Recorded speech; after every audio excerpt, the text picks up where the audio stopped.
In the middle of the San Francisco Bay lies an island warehouse where a team of inventors imagines the future and builds it. It's going to blow your mind. It's fast-track prototyping, but are 2 weeks long enough to turn wild ideas into reality? Full speed ahead! On this episode of Prototype This, it's safety first as the team tries to turn high falls into low risk. But can the guys really build a personal airbag that senses free fall and deploys in a split second?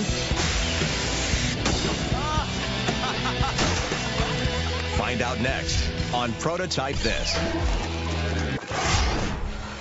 Workers in high-altitude jobs are in constant risk.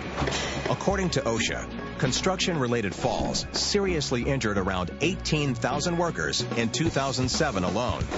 It's a serious problem. So the guys convene at the concept table to find a down-to-earth solution. I had this interesting idea for a build. What about some sort of personal airbag, something that you wear that will prevent you from getting hurt if you take a fall or a spill? They have car airbags out there, so why can't there be something that you can actually wear and walk around with? I don't know if you've looked at this online at all yet, but there's actually a few examples out there. What are we going to do that's different? There's already stuff that exists for sort of the 6 to 10 foot range. I mean, there's nothing out there that can protect against a high fall. If somebody falls from 30 feet, they have a 50% chance of surviving. So what if we do something higher, like someone falling off a roof? It might not let them just walk away without getting injured, but they won't die. There's all kinds of falls out there. I mean, this seems like a great niche where we could really help society and come up with something. I would be fully into doing that.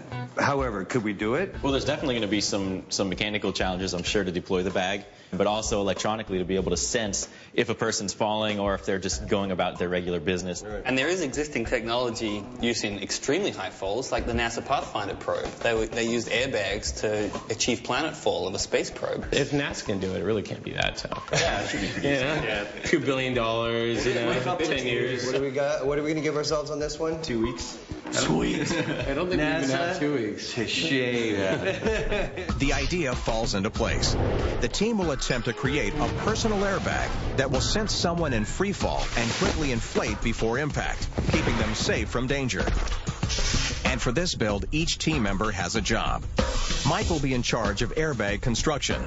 Joe and Zaz will create the electronic trigger system and software, while Terry handles the mechanics of inflating the airbags. But before this project can get off the ground, Terry and Mike need to learn from some experts at NASA's Jet Propulsion Laboratory. Researchers there developed a revolutionary way to land each of the Mars rovers, an airbag system that bounced the rovers to a stop on the surface of Mars after traveling 100 million miles from Earth. Wow. But one more wow. Terry and Mike get to pick the brains of 2 of the men who invented it. The purpose of the prototype is to make it so a human can fall off a 30-foot roof and have some kind of personal airbag that inflates around them and will keep them from having a fatal accident. I would not want to be a volunteer. Listen, I think you can make it work. The problem's not that different than Mars. Yeah. But also Mars is lighter. It's lower gravity, so things tend not to hit the ground so fast. So how much do we have to worry about this bouncing effect? You have to worry about it because every impact is potential damage to the person. So, And it seems like the venting is a huge factor in dampening. It is. Helping you decelerate. Probably the hardest part about venting bags is the timing to get the air out at the right time. If the vent doesn't open, you slap and do a big belly flop. We can't have bounce because bounce is going to hurt when you hit the ground. So we need to have some kind of venting system in our airbags which lets us decelerate instead of just bounce. But before the airbags can absorb a single bounce, Terry's got to know more about filling them up quickly before they hit the ground. You guys use the solid rocket. What other options do we have for inflating this as quickly? you have pressurized gas, Right. And that's what life vests use. That's probably a really good place to start. When you're getting that gas out really fast, you're going to put a lot of local pressures on these airbags, which could cause them to rupture. Both proper venting and adequate inflation are big problems that Terry and Mike will have to overcome. I think I'd give them less than 50% chance of making it work. But for Prototype This, being against the odds only makes the team more determined. The next day, Terry and Mike come back to solid ground, joining Joe and Zaz for some tests with safety equipment that's already standard issue. And in prototyping, the first thing you want to do is make use of existing technology. You don't want to reinvent the wheel. So naturally, the idea was, can we take car airbags, arrange them on a person, and just set them off? The purpose of this test is to see if an automotive airbag could be worn by a person without causing them injury. Let's see what happens when you put an airbag on. He's a little guy, but it's also a little airbag.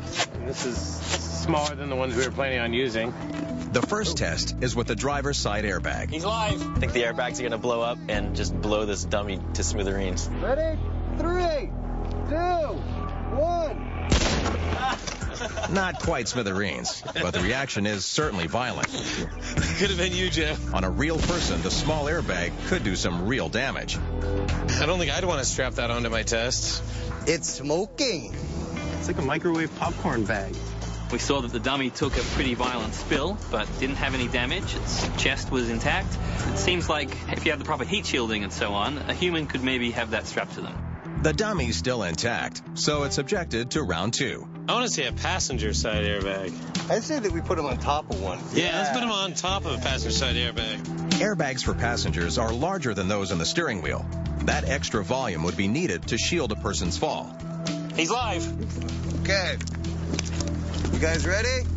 Ready. 3, 2, 1. Hey, there's his head.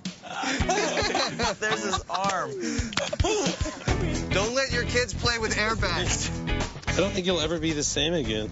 So you got a broken jaw, a few broken ribs, both arms ripped off, decapitated. With plastic body parts scattered wide, He's unrepairable. the guys easily see that automotive airbags are far too powerful to strap to anyone's body. That was on an actual human being. I mean, it would have been devastating.